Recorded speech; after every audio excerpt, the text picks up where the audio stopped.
किसान साथियों नमस्कार। आप देख रहे हैं एग्रो दर्पण। आज के इस वीडियो में हम बात करेंगे इसबगोल की फसल में खाद और स्प्रे के बारे में। इसबगोल की फसल में कौन सी खाद देना चाहिए और कौन सा स्प्रे करना चाहिए, इसके बारे में आपको संपूर्ण जानकारी दी जाएगी। आप वीडियो पूरा अवश्य देखिए। किसान साथियों, इसबगोल की फसल में बुआई से पहले कुछ खादें देनी होती है, जो कि इसबगोल की फसल की शुरुआत में जो बढ़वार होती है इसके लिए काफ़ी ज़्यादा आवश्यक होती है। इसमें सबसे महत्वपूर्ण खाद है वो है गोबर खाद। अगर आपके पास में उपलब्ध है तो आप बुआई से पहले खेत में गोबर खाद अवश्य डालें, और अगर उपलब्ध नहीं है तो आप बुआई के समय डीएपी खाद डाल सकते हैं।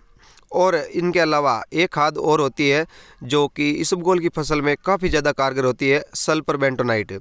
तो सल्फर बेंटोनाइट आप अवश्य डालिए, इससे कि इसबगोल की फसल जो बाद में पीली पड़ने की संभावना रहती है, तो सल्फर बेंटोनाइट दिया है तो आपकी फसल पीली भी नहीं पड़ेगी और सर्दियों में पाले से भी बचाव करेगी।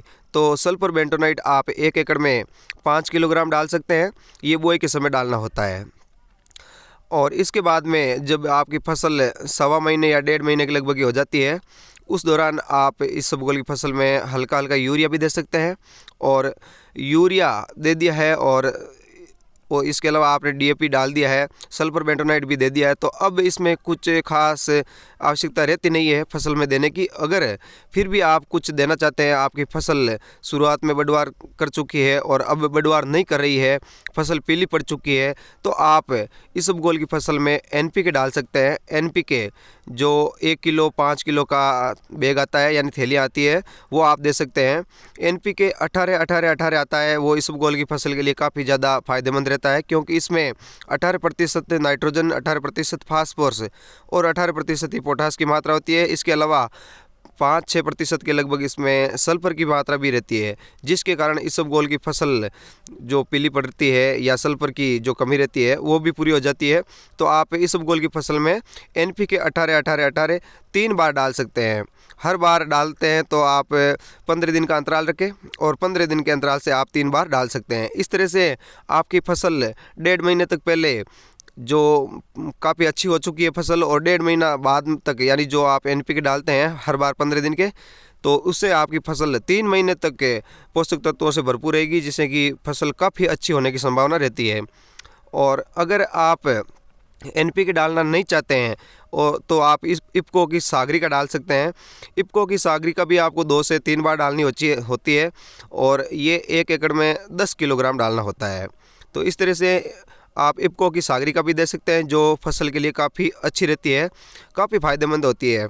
और ये जैविक खाद भी है, यानी ये जैविक है, तो आप एनपीके की बजाय सागरिका देते हैं तो भी काफ़ी अच्छा रहता है। इस तरह से आपकी फसल 3 महीने तक पोषक तत्वों को ग्रहण करती रहती है, तो फिर अच्छी होने की संभावना रहती है। और अगर आप इनमें से कुछ भी नहीं डाल रहे हैं, पहले आपने डीएपी और यूरिया दिया है और बाद में आपकी फसल पीली पड़ चुकी है, तो आप सल्फर डाल सकते हैं इसमें बाद में।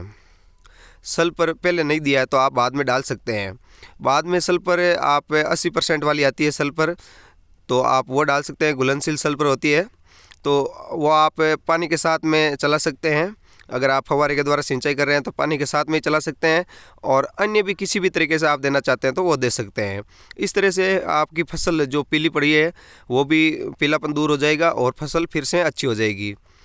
तो किसान साथियों, जो इसबगोल की फसल के लिए पोषक तत्व होते हैं मुख्य, वो आपको मैंने बता दिए हैं। गोबर खाद, डीएपी, यूरिया, एनपीके, इफ्को की सागरिका या सल्फर, इनमें से जो आप जैसे डीएपी और यूरिया, ये मुख्य पोषक तत्वों में आते हैं, क्योंकि इसमें नाइट्रोजन और फास्फोरस की मात्रा होती है, तो ये आपको ज़रूरी डालने होते हैं। और अगर आप जैविक खेती बिल्कुल ही करना चाहते हैं तो पहले गोबर खाद दे सकते हैं और बाद में इफ्को की सागरिका दे सकते हैं। धन्यवाद।